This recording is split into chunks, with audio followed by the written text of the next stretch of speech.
Queridos hermanos y amigos, hoy estamos con ustedes una vez más para compartir el estudio de la Palabra de Dios por medio de la Escuela Sabática, un sinnúmero de estudios o una serie de estudios que estamos compartiendo con ustedes.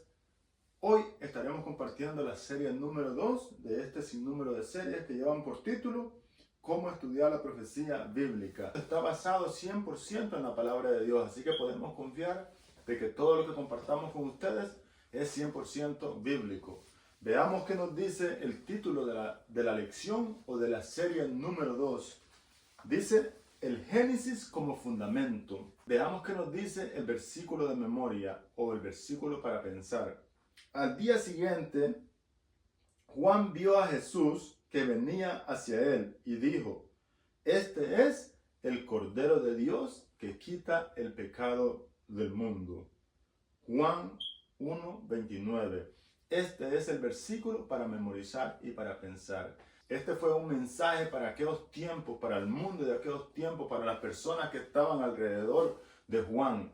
Cuando Juan mencionó esto, estaba dando un mensaje certero y un mensaje de advertencia a todos los hombres que existían en aquellos tiempos, o mejor dicho, a todos los seres humanos que existían en aquellos tiempos. Porque miren lo que dice el versículo de memoria. He aquí el Cordero de Dios que quita el pecado del mundo. Nosotros ahora lo vemos algo simple y sencillo, sin embargo, sigue siendo un mensaje poderoso para estos días. Cuando nosotros leamos este texto, debemos tener en cuenta que Juan era uno de aquellos que sabían quién era Jesús, que sabían cuál era la misión de Jesús, y aquellos pocos, porque eran pocos que entendieron y que conocían en esos tiempos. Más adelante, muchos creyeron en Jesús cuando Jesús había hecho milagros y prodigios, pero en este momento que Juan dijo estas palabras, era una advertencia y un mensaje de salvación, y un mensaje a los oídos de aquellos oyentes o a las personas o al público que tenía Juan en ese momento, para que siguieran al Cordero de Dios que era Cristo Jesús. Y la Biblia nos registra que aún algunos discípulos de Juan siguieron a Jesús cuando Juan dijo estas cosas. Así que es un mensaje tremendo para aquellos días y para estos días en los cuales nosotros vivimos también, porque Jesús sigue siendo el Cordero de Dios que quita el pecado del mundo. Veamos qué nos dice el escritor por medio de la nota en el día sábado. La primera parte dice: uno de los principales problemas de algunas interpretaciones modernas de la profecía bíblica es que no reconocen que las raíces de esta se encuentran en la revelación previa al Antiguo Testamento. En el caso del Apocalipsis, en la revelación, por ejemplo, Juan da por sentado que su público original conoce el Antiguo Testamento y por consecuencia utiliza conceptos que son familiares para su audiencia. Aunque es útil buscar en toda la Biblia los pasajes relacionados con el texto que estudiamos en Apocalipsis, hay documentos bíblicos más relevantes que otros y fundamentales para entender mejor el libro. Esto es especialmente cierto en el caso de Génesis, que expone el camino por el que nuestro mundo descendió en el caos del pecado. Casi todos los conceptos claves mencionados en el Apocalipsis aparecen de alguna forma en los primeros capítulos o los primeros libros de la Biblia. Comprender los fundamentos bíblicos del Apocalipsis permite que el estudiante vea innumerables matices en el texto, cada uno de los cuales puede aportar importante lección acerca de la naturaleza de la humanidad, de Dios y del conflicto que se libra en nuestro universo, y por consiguiente, si se libra este conflicto o si se está llevando a cabo este conflicto en el universo que nosotros estamos, también se está peleando un conflicto en nuestras vidas diariamente. Así que el libro de Génesis es crucial para que nosotros podamos comprender el Apocalipsis. Así que nunca pensemos Podemos brincar al Apocalipsis sin estudiar los primeros libros o todas las escrituras, ya que desde el primer libro de la Biblia, que es Génesis, encontramos conceptos importantes que nos abrirán la mente y nos permitirán comprender algunos símbolos y conceptos que aparecen en el Apocalipsis. Y más allá de eso, vamos a comprender más adelante algunos conceptos y símbolos que aparecen en los primeros libros de la palabra de Dios. Veamos qué nos dice el domingo. El domingo lleva por título El principio de la primera mención. Dice la primera nota: la mayoría de los programas académicos comienzan con un curso general que cubre principios amplios y básicos para formar la base para el estudio posterior. A medida que se profundiza en el tema del mismo modo, cuando se lee la Biblia, se descubre rápidamente que Dios también tiene un curso general de estudio contenido en el libro de Génesis, donde introduce ideas que serán examinadas más detalladamente en los textos siguientes de la Biblia. En el libro de Génesis nosotros encontramos conceptos y cosas y símbolos importantes que se van examinando conforme al estudio de la palabra de Dios. Así que, querido hermano, si tú has tenido en bien estudiar la Biblia, trata de entender primeramente los primeros capítulos de la palabra de Dios, del Antiguo Testamento. Más allá de eso, no podemos decir que el Antiguo Testamento quedó abolido, ya que el Antiguo Testamento es la raíz y el fundamento de la palabra de Dios. Ya nosotros podemos entender cuando nosotros vemos claramente que cuando Juan escribió el Apocalipsis, no existía el Nuevo Testamento, solamente existía el Antiguo Testamento. Así que el Antiguo Testamento es crucial para entender el Apocalipsis, o mejor dicho, los libros proféticos como Daniel y Apocalipsis. No podemos ignorar el Antiguo Testamento y principalmente los primeros capítulos o los primeros libros de la palabra de Dios. Veamos qué nos sigue diciendo la nota. Algunos estudiadores de la Biblia se refieren a esto como la ley de la primera mención, aunque sería más apropiado etiquetarlo como el principio, como un principio o un patrón, pues no es férrea y hay muchos conceptos a esa regla.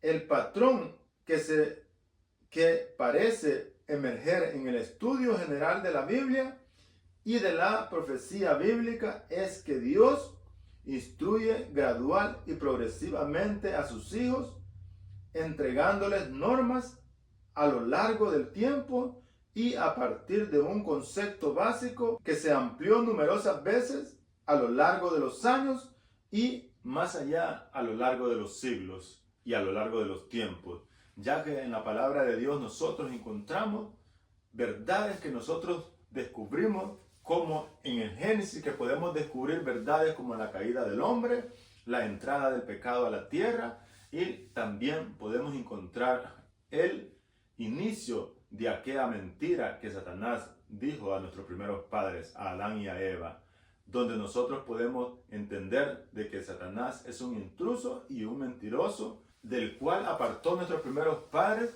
de esa relación que tenían con su Creador. Y es por eso que ahora nosotros estamos y los encontramos en medio de este gran conflicto. Y sigue siendo importante que nosotros entendamos que la palabra de Dios fue para aquellos tiempos y para los tiempos presentes y para los tiempos futuros. Así que la palabra de Dios nos da especiales instrucciones y conceptos que nos van a servir para nosotros para poder caminar en este mundo y también caminar hacia la Canaán celestial. Veamos qué nos dice la pregunta del día domingo. Dice, lee Isaías 47:8, Malaquías 3:6 y Hebreos 13:8. La pregunta dice, ¿qué principio puedes deducir de estos textos para anclar en tu estudio de las profecías? ¿Qué principios podemos encontrar en el libro de Isaías 47:8 que nos dice, la hierba se seca, la flor se marchita, pero la palabra de Dios permanece para siempre. Dice la palabra de Dios que la hierba se seca, la flor se marchita y que aún el pueblo o aún los seres humanos podemos marchitarlos, pero la palabra de Dios permanece para siempre. Así que podemos confiar que la palabra de Dios es inmutable, no cambia y permanece para siempre. Dice la palabra de Dios que ni una jota ni una tilde pasará sin que todo se cumpla. Y luego Malaquías nos dice, porque yo, Jehová, no cambio, por eso, hijos de Jacob, no habéis sido destruidos. Así que también nuestro Dios Padre tampoco cambia, de acuerdo a lo que nos dice Malaquías. Y el libro de Hebreos nos dice, Jesús es el mismo ayer y hoy y siempre y por los siglos de los siglos. Así que ni Jesús como nuestro Salvador y nuestro Redentor, que nosotros sabemos que Jesús y el Padre son un solo, pero sin embargo tienen posiciones diferentes en el ministerio de la salvación de la raza humana. Jesús es nuestro Salvador, Jesús murió por nosotros, el Padre envió a su único Hijo para salvarlo, pero finalmente ninguno de ellos cambia. Eso es lo más importante que estamos comprendiendo en este estudio, que ni Jesús cambia, ni el Padre cambia, ni tampoco su palabra cambia. Así que podemos confiar plenamente y entender claramente la profecía. Cuando nosotros podemos creer que la palabra de Dios es inmutable, entonces vamos a creer que la profecía es un mensaje de amor para nosotros, sus hijos, para nosotros los seres humanos, y más allá de eso, para nosotros los cristianos, los que profesamos una fe en Cristo Jesús y creemos que un día Jesús vino a este mundo y murió por nosotros y resucitó y ahora se encuentra a la diestra del Padre, preparándose para la segunda venida. Así que, queridos hermanos, no podemos ignorar que Dios es inmutable y que la palabra de Dios es inmutable y que es muy importante creer de que la palabra de Dios nos arroja luz en el libro de Génesis, la cual luz nos servirá en el transcurso del estudio de la palabra de Dios y aún en las profecías bíblicas o en los libros proféticos como Daniel y Apocalipsis, donde nosotros podamos entender claramente los principios y los símbolos que aparecen en el libro, ya que el Apocalipsis y el Daniel son libros de profecías en la cual la mayoría es simbólico. Vamos a decir que un 80% del libro de Apocalipsis es simbólico y un 20% es literal, a lo mismo que Daniel también. Veamos qué nos dice la última nota.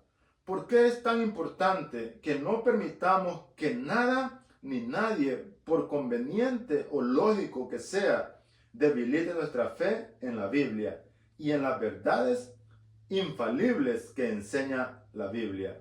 ¿De qué manera, incluso sutilmente, puede producirse este debilitamiento de nuestra fe en la palabra de Dios y también en las verdades infalibles que nos enseña la palabra de Dios? Por ejemplo, nosotros creemos que la muerte es la separación de cuerpo y soplo de espíritu o soplo de vida. Así que si se separan, no hay alma viviente, porque solo había cuerpo de barro y soplo de vida. Al unirse, arman una vida o un alma o una persona. Al separarse, no queda nada. El polvo vuelve a la tierra donde salió y el soplo de vida vuelve a Dios quien lo dio. Así que, querido amigo o querido hermano, no te dejes quitar tus principios o las verdades bíblicas que tú has aprendido acerca de los conceptos que nos enseña la palabra de Dios. Más allá de eso, nosotros sabemos que es un engaño de Satanás cuando Satanás nos dice, no moriréis. Eso se lo dijo a Eva en el Edén. Así que no creamos cuando nosotros escuchamos decir por ahí que hay un alma que anda rondando o anda en el limbo o simplemente anda por ahí ambulantemente. Eso no existe. El hombre que pecare, ese morirá. Sin embargo, nosotros sabemos que Cristo murió por nosotros, pero algunas personas han muerto, pero en Cristo, aunque mueras, vivirás, dice la palabra de Dios, ya que la promesa está de que Cristo resucitará a los muertos cuando Él venga. Y de una manera especial a los muertos en Cristo, dice, resucitarán primero. Veamos qué nos dice el día lunes, que lleva por título La comprensión del amor de Dios, donde nosotros vamos a encontrar pizcas del amor de Dios o pizcas del amor de nuestro Padre Celestial, que envió a su único Hijo para salvar al mundo. Así como nos dijo el versículo de memoria, que cuando Juan vio venir a Jesús, dijo, he aquí el Cordero de Dios que quita el pecado del mundo. Veamos qué nos dice el día lunes, que lleva por título La comprensión del amor de Dios. En esta lección o en este día estaremos comprendiendo verdades acerca del amor de Dios en el libro de Génesis. Veamos qué nos dice la nota en el principio. El hecho de haber heredado una naturaleza pecaminosa significa, entre otras cosas, que nuestra percepción del universo está contaminada por nuestras propensiones al egoísmo y al orgullo. Vemos el mundo desde nuestra óptica limitada y no desde la perspectiva divina de Dios. Quizás ningún concepto haya sido tan distorsionado por la pecaminosidad humana como el amor de Dios. La cultura popular tiende a promover una comprensión del amor que se centra en realizaciones personales y no en bienestar de los demás. Este enfoque egocéntrico del tema hace que nos resulte difícil percibir cómo Dios entiende el amor. Comprender la naturaleza del amor de Dios es una clave importante para entender las profecías bíblicas. Uno de los temas cruciales del gran conflicto es distorsionar o la distorsión de la comprensión humana hacia el carácter de Dios. En tal sentido, Elena G. de White concluye en el libro del conflicto de los siglos con las siguientes palabras. Dice, el gran conflicto se ha terminado, ya no hay más pecado ni pecadores, todo el universo está purificado, la misma pulsación de armonía y de gozo late en toda la creación de aquel que todo lo creó. Mana la vida, luz y contentamiento por toda la extensión del espacio infinito, desde el atómono más impredecible hasta el mundo más vasto. Todas las cosas animadas e inanimadas declaran en su belleza sin mácula y sin júbilo perfecto que Dios es amor. Y esto lo encontramos en el libro de Conflicto, página 657. Veamos qué nos dice el libro de Génesis 22, 1 al 13. Dice la pregunta, ¿el amor es mencionado por primera vez en Génesis 22, 2? ¿Qué nos enseña esta historia acerca de la naturaleza del amor divino? ¿Cuál historia que encontramos aquí? Nosotros encontramos la historia de Abraham y Isaac, donde Jehová se le presenta a Abraham y le dice, Abraham, Abraham, y Abraham contesta, heme aquí. Y Jehová le dice, toma a tu hijo y llévalo contigo y sacrifícamelo, a tu amado hijo. Y es en el versículo 2 del capítulo 22 donde Dios menciona por primera vez el amor, comprendiendo en que Abraham amaba a Isaac, su único hijo. Y aparece la palabra amor por primera vez. Por lo consiguiente, la historia continúa y dice que Abraham no le negó a Isaac como sacrificio a Dios. Y dice que preparó un asno, un criado, y a Isaac la leña, y caminó hacia donde Dios le había dicho que iba a sacrificar a Isaac. Y sucesivamente dice la historia que llegaron al lugar indicado y Abraham le dijo a su criado, quédate aquí, espérame aquí con el asno, yo y Isaac, yo y mi hijo, iremos allá, adoraremos y volveremos. Y sucesivamente dice la historia de que Isaac caminaba con Abraham obedientemente. Así que no solamente podemos decir la fe de Abraham, sino que también podemos admirar la fe de Isaac, ya que Isaac va obedientemente a su padre caminando, y en lo que va caminando se da cuenta que está la leña, el fuego, pero no está el sacrificio. Y le pregunta, ¿dónde está el cordero que vamos a sacrificar? Abraham le dice, Dios proveerá. Isaac tranquilamente sigue caminando sin ninguna malicia, así que podemos admirar la fe de Isaac, de este joven que obedeció a su padre. Sin embargo, también conocía que Dios era un Dios verdadero y por eso no se le reveló a su padre, porque también Isaac conocía el Dios de Abraham, como nosotros mencionamos al Dios de Abraham, que es nuestro Dios, pero lo mencionamos con un concepto importante. Me imagino que Isaac también sabía que Abraham adoraba al Dios del cielo, a Jehová, el Dios del cielo. Así que llegaron al lugar y dice la historia que Abraham amarró a Isaac y lo puso sobre el altar, después de haber hecho el altar, y lo acostó y lo amarró, y Isaac obedientemente continúa dejándose amarrar y poniéndose sobre el altar. Yo creo que Isaac tenía una fe más grande que la de Abraham, porque en mi caso yo pienso haber corrido de mi padre si mi padre estaba con un cuchillo queriéndome sacrificar. Sin embargo, Isaac también tenía conocimiento del Dios del cielo. Y había creído y creía en su padre. Su padre le había dicho, Dios proveerá. Dice la historia que cuando Abraham levantó el cuchillo para ponerlo sobre Isaac, una voz del cielo le dijo, detente. Abraham levantó los ojos y vio hacia adelante un cordero. Y así como Dios proveyó de cordero en ese momento, déjame decirte, querido hermano o querido amigo, que Dios proveerá de cordero, o Dios, mejor dicho, proveyó de cordero para tu salvación y para mi salvación. No importa en lo que has caído, no importa lo que has hecho, no importa que tú no conozcas la palabra de Dios, tal como dice el versículo de memoria que dice, he aquí el Cordero de Dios que quita el pecado del mundo. Y como lo dice San Juan 3:16, dice, de tal manera amó Dios al mundo que dio a su Hijo unigénito para que todo aquel que en él crea no se pierda, mas tenga vida eterna. Y más adelante comprenderemos de que el Señor no solamente quiere que tengamos vida eterna, sino que quiere que también tengamos una vida buena y abundante en este mundo. Dice la nota en la segunda parte, en la última parte, a mitad de la nota, dice, la primera mención del amor en el Evangelio de Juan 3:16 es particularmente aclarecedora, pues aparece aludir a la historia de Isaac sobre el altar.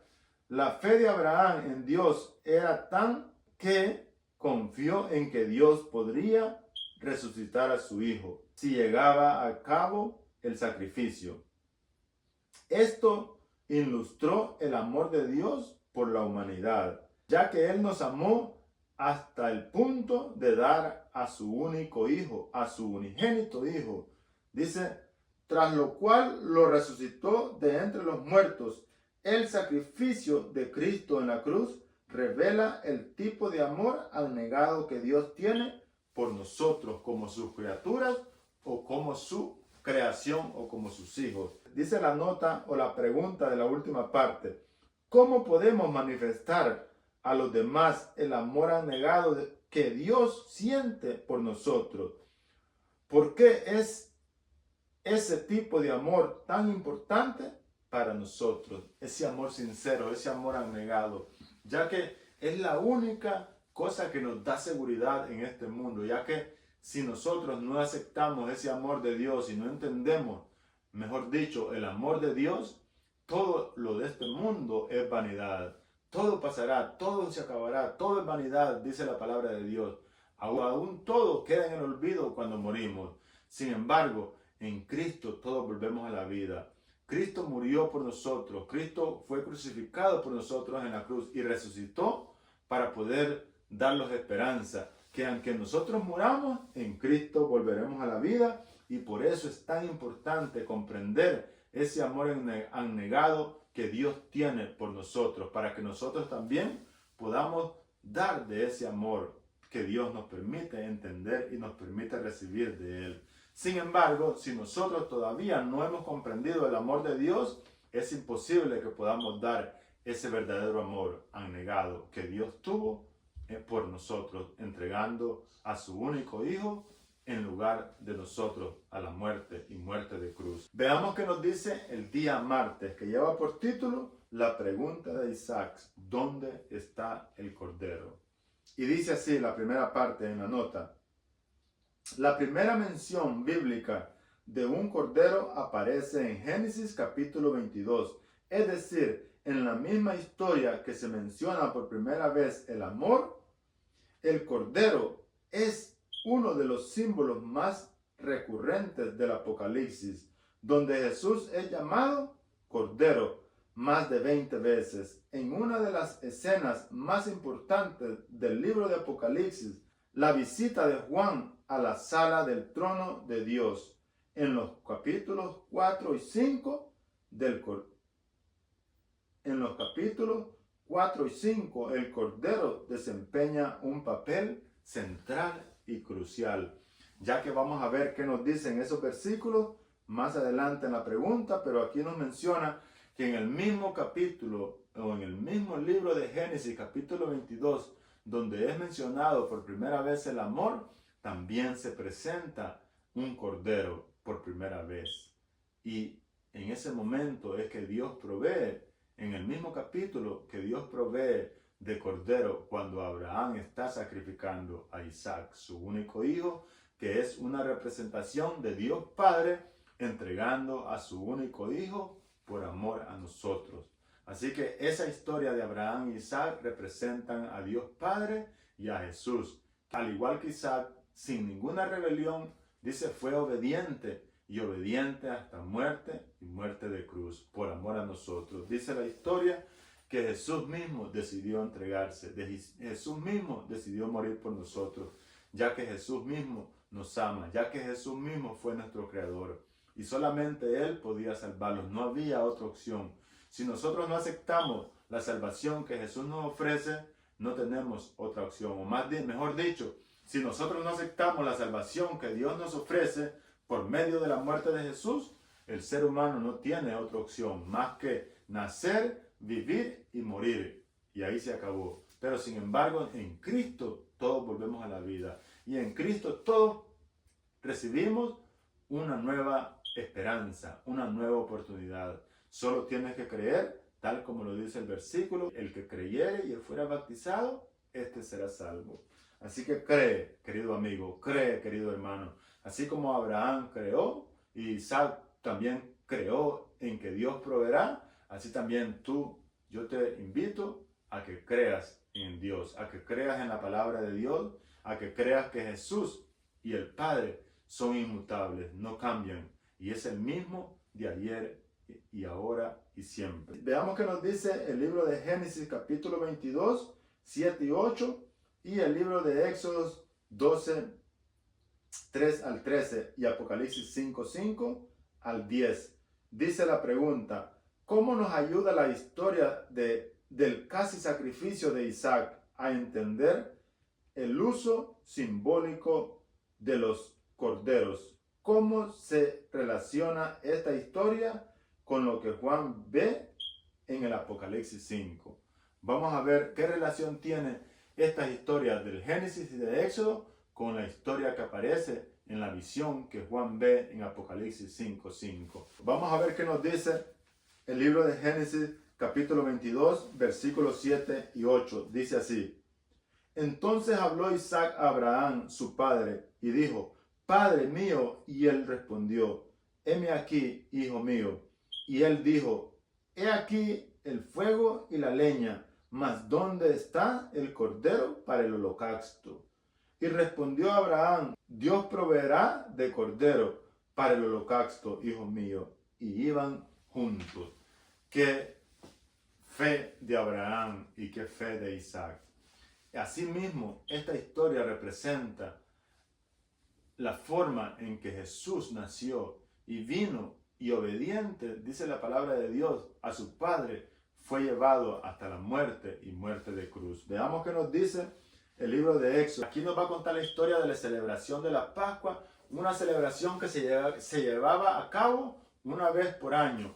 Y nos dice la historia de que llegó el tiempo de la Pascua y las familias tenían que sacrificar un cordero y comérselo el día siguiente o esa misma noche con hierbas amargas. Sin embargo, ese cordero también representaba a Jesús. Pero las familias que no sacrificaran o que no tuvieran un cordero sin mancha y sin defecto, que era representación de Cristo Jesús, morirían todos los primogénitos, dice la palabra de Dios. Así que en este momento, todas las familias del pueblo de Dios, cuando estaban en Egipto, tuvieron que tener un cordero de un año, sacrificado, dice, por el pueblo, y llevado a sus casas y comérselo con hierbas amargas en esa noche. Así que también tiene un simbolismo con el Cordero de Dios, con el Cordero de Dios que quita el pecado del mundo. Veamos qué nos dice el libro de Apocalipsis 5. La pregunta nos manda a buscar la similitud que tiene esta historia de Génesis con el casi sacrificio de Isaac o casi muerte de Isaac sacrificado en un holocausto, como la muerte del Cordero que se hacía cada año en la Pascua en el tiempo de Israel. Cuando a Israel le tocó sacrificar un cordero en Egipto para pintar los dinteles y comerse ese cordero con hierbas amargas en la noche. Y lo que sobrara en el día siguiente, dice la palabra de Dios, que tenía que ser quemado. Así que esto representaba también al Cordero de Dios que quita el pecado del mundo. Veamos a ver qué nos dice el libro de Apocalipsis, capítulo 5, versículo 5, acerca de la similitud que tenía la historia de Génesis y la historia de Éxodo con esta historia que Juan ve en esta visión. Y dice el capítulo 5, versículo 5, uno de los ancianos me dijo, no llores. Esto lo escribió Juan. He aquí que el león de la tribu de Judá, la raíz de David, ha vencido para abrir el libro y desatar los 7 sellos. Y miré y vi en medio del trono y de los 4 seres vivientes y en medio de los ancianos estaba en pie un cordero como inmolado, que tenía 7 cuernos y 7 ojos, los cuales son los 7 espíritus que Dios ha enviado o envía por toda la tierra. El 7 dice, y vino y tomó el libro de la mano derecha del que estaba sentado en el trono. Y cuando hubo tomado el libro, los 4 seres vivientes y los 24 ancianos se postraron delante del Cordero. Todos tenían arpas y copas de oro llenas de incienso, que son las oraciones de los santos. Y cantaban un nuevo cántico diciendo, digno eres de tomar el libro y abrir sus sellos, porque tú fuiste inmolado y con tu sangre nos has redimido para Dios de todo linaje y lengua y pueblo y nación. Y nos has hecho para nuestro Dios reyes y sacerdotes. Reinaremos sobre la tierra. Y dice el 11, y miré y oí una voz de muchos ángeles alrededor del trono y de los seres vivientes y de los ancianos. Y su número era millones de millares. Esto es lo que nos dice la historia del libro de Apocalipsis capítulo 5, donde Juan ve una visión y en la visión entra hasta la sala del trono de Dios y uno de los ancianos dice la palabra de Dios que le dice, no llores porque el león de Judá ha vencido y está aquí para abrir el libro y para abrir los 7 sellos. Y dice que Juan vio un cordero entre medio de ellos como inmolado. Y ese cordero representa también a Jesús. Aquí, ¿qué similitud podemos encontrar en estas historias? Que en todas las historias hay un cordero que representaba a Jesús. Así que Juan en esta visión todavía continúa viendo un cordero. Veamos qué nos dice la parte de la nota. La primera mención de un cordero en la Biblia aparece en la pregunta de Isaac, ¿dónde está el cordero? Curiosamente, el resto de la Biblia responde a esa pregunta con lujos de detalles.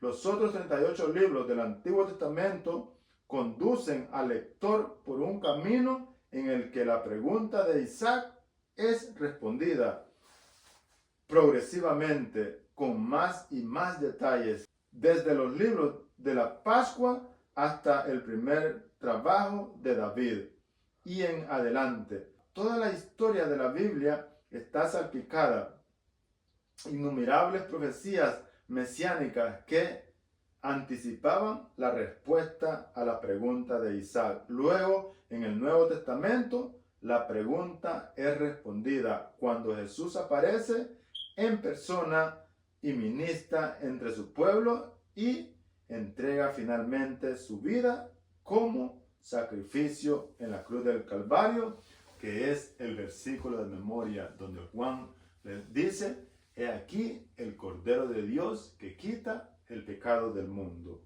Y sigue diciendo la última parte del día martes: ¿por qué es fundamental para nuestra salvación saber que Jesús es nuestro sustituto? ¿Qué esperanza tendríamos si Él como sustituto, especialmente en ocasión del juicio? ¿Qué esperanza tuviéramos sin Jesús como nuestro sustituto, especialmente en el episodio del juicio? Piensa a ver cuál sería nuestra esperanza sin Jesús, sin ese Cordero que quita el pecado del mundo. ¿Cuál sería nuestra esperanza en este mundo y principalmente en aquel episodio del juicio o en aquel evento del juicio, cuando Dios esté haciendo cuentas con cada uno de sus hijos? Y dice la palabra de Dios que Jesús será nuestro sustituto. Y la palabra de Dios concluye en el Apocalipsis y en todas las partes de la Biblia que nadie entrará al cielo por su propia justicia o por su propia sangre. Todos entraremos por la sangre y por la muerte de Jesús. Así que no permita que Satanás te desanime poniendo en ti de que Dios no es un Dios de amor, que Dios no es un Dios de misericordia. Dios tiene un plan. Dios quiere que todos lleguemos al conocimiento de la verdad. Veamos a ver qué nos dice el día miércoles, que lleva por título La muerte. Y dice así la primera parte: quizás el aspecto más cruel de vivir en este mundo separado de su Creador sea la forma en que la muerte acecha el trasfondo de cada vida, lista para atacar en cualquier momento. Es la paga del pecado, la consecuencia de habernos desconectado de nuestro Creador, la única fuente de vida del universo. Como tal, el pecado desempeña un papel fundamental en la profecía bíblica, tanto por su realidad como, lo que es aún más importante, por la solución que solo se encuentra en Jesús y en su muerte y en su resurrección.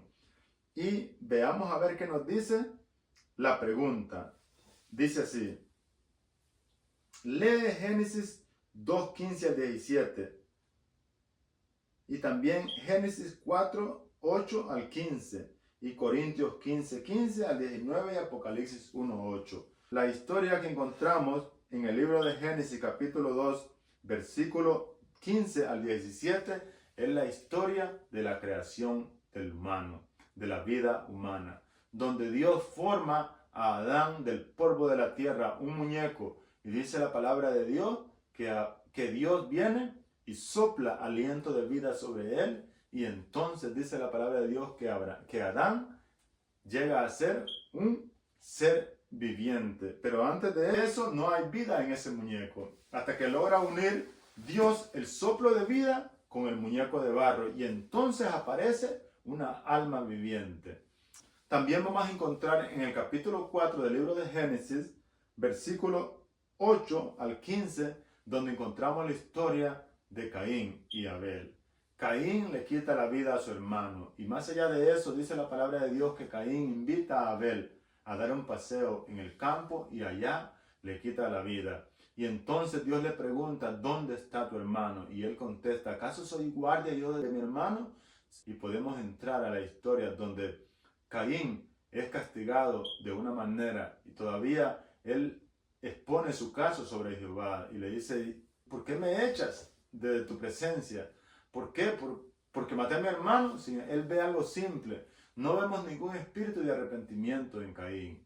Es posible que nosotros todavía creamos que merecemos estar delante de la presencia de Dios, porque creemos que no somos pecadores, creemos que lo que hacemos no es suficiente, que no merecemos, que nosotros somos perfectos. Y la palabra de Dios nos dice que todos somos pecadores, al igual que Caín mató a su hermano. Yo no sé cuántas veces he matado a mi hermano con mis acciones y lo sigo haciendo. Sin embargo, reconozco y tenemos que reconocer nuestros pecados cuando nosotros lastimamos a uno de nuestros hermanos. Al igual que Caín, nosotros podemos causarle daño a uno de nuestros hermanos en Cristo o hermanos de sangre o más allá de eso, hermanos de creación en Dios. Y en el libro de Corintios nosotros encontramos que Pablo expone que nosotros no podemos tener una fe vana sin creer en la resurrección, donde hay personas que no creen en la resurrección. Vamos a ver qué nos dice literalmente el libro de Corintios, capítulo 15, versículo 15 al 19. Y dice así: somos hallados falsos testigos de Dios, porque hemos testificado de Dios que Él resucitó a Cristo, el cual no resucitó. Si en verdad los muertos no resucitan, porque si los muertos no resucitan, tampoco Cristo resucitó. Y si Cristo no resucitó, nuestra fe es vana. Aún estáis muertos en vuestros pecados. Entonces también los que durmieron en Cristo perecerán. Si en esta vida solamente esperamos en Cristo, somos los más desdichados de conmiseración de todos los hombres. Mas ahora, dice el 20, Cristo ha resucitado de los muertos, primicia de los que durmieron en el hecho. Y el 21 dice, porque por por cuanto la muerte entró por un hombre, también por un hombre la resurrección de los muertos. Porque así como en Adán todos mueren, también así en Cristo todos serán vivificados o todos vuelven a la vida, dice algunas versiones. Sin embargo, aquí encontramos que Pablo nos dice que si nosotros no tenemos la esperanza de la resurrección, somos los más desdichados, ya que somos los más desdichados en toda la humanidad, alrededor de todos los hombres. ¿Qué beneficio o qué diferencia hace si nosotros que hemos elegido creer en Cristo Jesús no tenemos la esperanza de la resurrección? Que nosotros debemos abrazar esa esperanza y no temer en este mundo, ya que debemos temer a aquel que aún después de muertos puede quitarnos la vida. Sin embargo, tenemos que confiar en Él porque es un Dios bueno y misericordioso. Así que así como por un hombre entró la muerte a todos los hombres, también por un hombre viene la resurrección a todos los hombres. Asimismo en Cristo todos volvemos a la vida. Querido hermano, déjame decirte algo personal. Nosotros nosotros creemos que Cristo resucitará a los muertos que murieron en Jesús. Pero sin embargo, injustamente todos morimos en Adán. Pero ¿por qué no podemos vivir todos en Cristo Jesús? Si así como en Adán todos morimos, sin nosotros quererlo, sin nosotros anhelarlo, y así mismo como morimos en Adán, debemos resucitar en Cristo todos. Pero, sin embargo, estos son conceptos que no están claros en la palabra de Dios. Veamos a ver qué nos dice el capítulo 1 de Apocalipsis, versículo 18. Dice así: y el que vivo y estuve muerto, mas he aquí que vivo por los siglos de los siglos. Amén. Y tengo las llaves de la muerte y del infierno o del Hades. Así que eso es lo que nos dice Apocalipsis 1, 18. Yo he aquí el que vivo y estuve muerto y vivo ahora y por los siglos de los siglos. Y también dice, tengo las llaves del infierno o del Hades.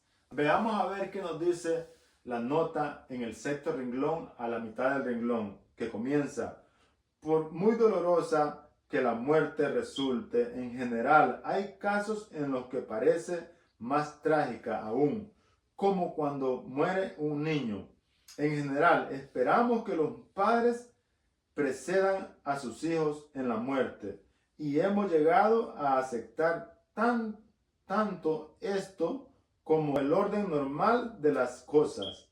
Sin embargo, la primera muerte registrada en la Escritura va en contra de esta idea.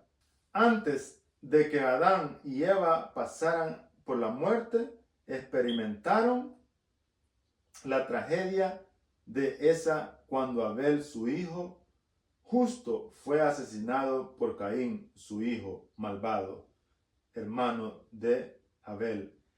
Esa fue sin duda una muerte particularmente injusta. Piensa en Jesús, el justo, asesinado por el injusto, como en el caso de Abel. ¿Qué muerte pudo ser más injusta que la de Cristo? ¿Qué otro paralelismo podríamos encontrar entre la muerte de Abel y la de Cristo en la cruz?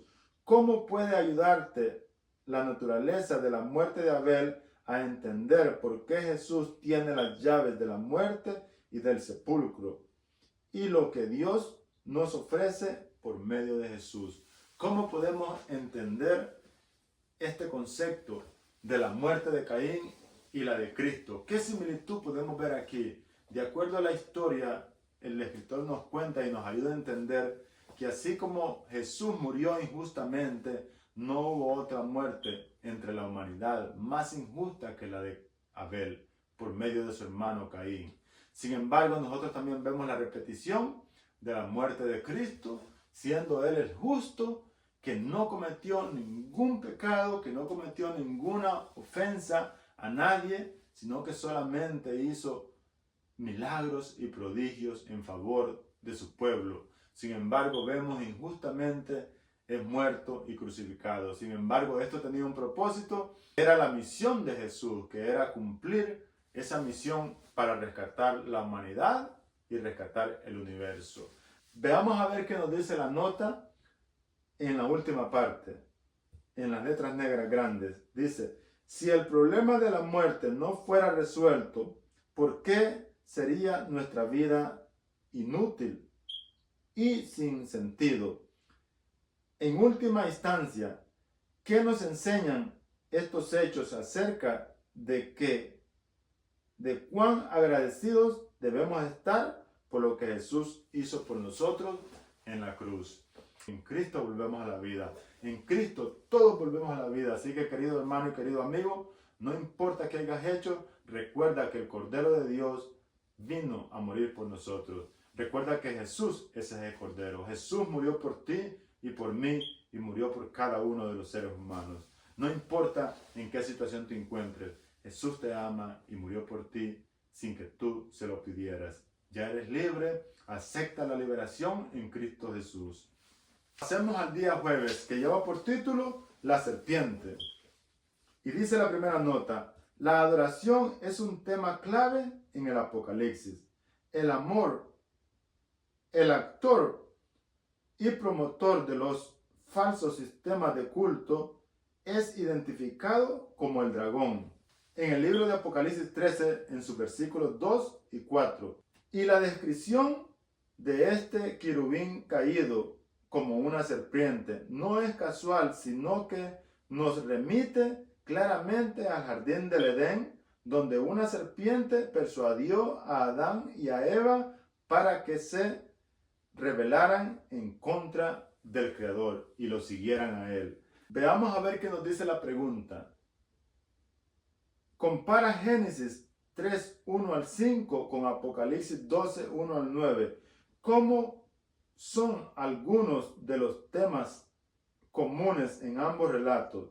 ¿Cómo nos ayudan los detalles registrados en Génesis acerca de la serpiente a entender algunos de los temas que condujeron a la guerra celestial previa mencionada en Apocalipsis 12? Veamos a ver qué nos dice el libro de Génesis 3:15. Pero la serpiente era la más astuta de todos los animales del campo que Jehová Dios había creado, la cual dijo a la mujer: con que Dios os ha dicho, no coman de todo árbol del huerto. Y la mujer respondió a la serpiente: del fruto de los árboles del huerto podemos comer, pero del fruto del árbol que está en medio del huerto, Dios dijo: no comeréis de él ni lo tocaréis, porque el día que comáis, moriréis. Entonces la serpiente dijo a la mujer: no moriréis. Y el 5 dice: sino que sabe Dios que el día que comáis de él serán abiertos vuestros ojos y seréis como dioses, sabiendo el bien y el mal. Y ese fue el engaño que la serpiente arrojó sobre nuestros primeros padres. Veamos a ver qué nos dice Apocalipsis 12, 1 al 9. Veamos a ver qué nos dice Apocalipsis 12, 1 al 9, donde se narra la historia de una gran batalla en el cielo, o donde se originó el pecado en el cielo. Y dice así: apareció en el cielo una gran señal, una mujer vestida del sol, con la luna debajo de sus pies, y sobre su cabeza una corona de 12 estrellas. Y andando y estando encinta, clamaba con dolores de dar a parto, en angustia de alumbramiento. También apareció otra señal en el cielo. He aquí un gran dragón escarlata que tenía 7 cabezas y 10 cuernos, y en sus cabezas 7 diademas. Y el 4 dice: y su cola arrastraba la tercera parte de las estrellas del cielo, y las arrojó por tierra. Y el dragón se paró frente a la mujer que estaba para dar a luz, a fin de devorar a su hijo, tan pronto como naciese. Y ella dio a luz un hijo varón, que regiría con vara de hierro a todas las naciones. Y su hijo fue arrebatado para Dios y para su trono. Y la mujer huyó al desierto, donde tenía lugar preparado por Dios, para que allí fuera sustentada por 1260 días. Así que, querido hermano, esto es lo que nos dice la palabra de Dios en el libro de Apocalipsis, y el último versículo, el 9, dice: y fue lanzado fuera el gran dragón, la serpiente antigua, que se llama Diablo y Satanás, el cual engañaba al mundo entero, fue arrojado a la tierra, y sus ángeles fueron arrojados con él. Así que también en esta historia menciona que esa serpiente que fue lanzado, ese dragón, la serpiente antigua, haciéndole alusión al principio de la palabra de Dios, a Génesis, donde aparece Satanás también tomando cuerpo de una serpiente y seduciendo a nuestros primeros padres, algo que fue crucial y afectó al mundo entero. Aquí también en Apocalipsis, la palabra de Dios nos dice que esa serpiente antigua dice que fue a hacer guerra contra los descendientes de Jehová. Y dice el versículo 9, dice: y fue lanzado fuera el gran dragón, la serpiente antigua, que se llama Diablo y Satanás, la cual, dice, engañaba al mundo entero. Fue arrojado a la tierra, y sus ángeles fueron arrojados con él. Así que Satanás, dice también la historia, que traía la tercera parte de los ángeles del cielo. Así que, querido amigo, estamos luchando con un enemigo que es astuto. Así que no permitas que este enemigo te quite los principios que tú has comprendido de la palabra de Dios, sino que mantén tu fe fuerte y confía en que Dios proveerá de cordero aún en el día del juicio. Así que en las manos de Dios debemos encomendar nuestras vidas, y eso debe ser nuestro consuelo día con día. Veamos a ver qué nos dice la nota del día jueves, la segunda nota. Hay 2 relatos bíblicos en los cuales Satanás hace descarriar al mundo entero. Uno de ellos lo encontramos en el libro de Génesis, que tuvo lugar cuando solo existían dos personas. El otro está registrado en el libro de Apocalipsis capítulo 12 y 13, donde Satanás es identificado como quien engaña a todo el mundo y otorga poder a la bestia que sube del mar, para que toda la tierra se maraville y la siga. Uno de los temas de la profecía bíblica es que la naturaleza inmutable del gran conflicto es el carácter y la palabra de Dios, que no cambian, como tampoco lo hacen las ambiciones del diablo. Afortunadamente, puesto de que la naturaleza del gran conflicto no cambia y que debido a que tenemos puntos de referencia claros en las profecías, los cristianos podemos evaluar las tendencias y reconocer dónde se encuentran las trampas espirituales. Dios siempre será quien es, al igual que el diablo. Satanás puede usar 1000 disfraces, pero milenios de historia humana caída y el escenario profético descrito en Apocalipsis demuestran que nunca se desvía de su estrategia que utilizó en el Edén. Dios nos ha prometido sabiduría y discernimiento. Contamos además con el infalible guía de la Escritura. En vista de todo ellos, no necesitamos ser víctimas de los engaños del diablo, aunque desgraciadamente muchos lo han sido y muchos lo serán. Sin embargo, yo estoy en contra de esta parte del escritor, que él dice que muchos han sido víctimas de Satanás y que la mayoría lo serán. Yo no pienso de esa manera, porque ¿cómo va a tener más poder el pecado que la sangre de Cristo? No, querido hermano, la sangre de Cristo tiene más poder que el pecado. El pecado es temporal, y Cristo es para siempre, y Cristo no cambia. El pecado es un intruso y no puede tener más poder que la sangre de Cristo. La sangre de Cristo tiene más poder. Y así como en Adán todos morimos, en Cristo todos vamos a volver a la vida. Veamos a ver qué nos dice la nota del día jueves en la parte de abajo en letras negras. Piensa en cómo cambia la cultura y las normas sociales con el tiempo. Lo que antes era aceptable se convierte en inaceptable. Viceversa, dado de que los temas subrayantes y los actores del gran conflicto no cambian, ¿qué debería tener en cuenta un cristiano al examinar el cambiante personaje cultural? Por ejemplo, ¿dónde se puede encontrar en la cultura actual las mentiras originales del diablo? No moriráis y seréis como dioses.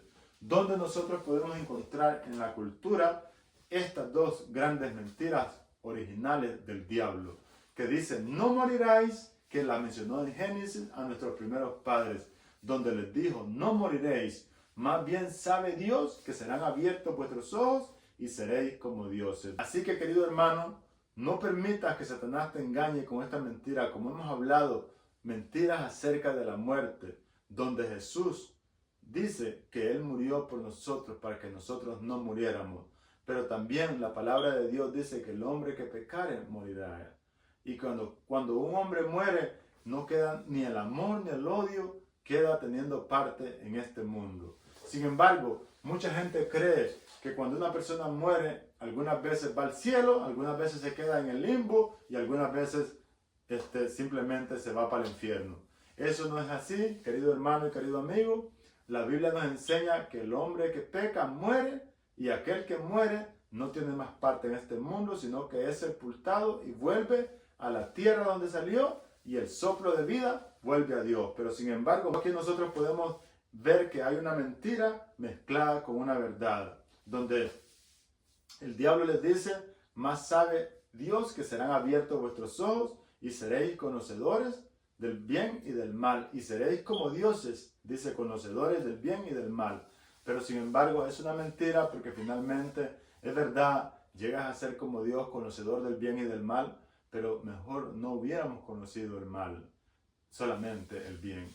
Así que, querido hermano y querido amigo, Dios te bendiga.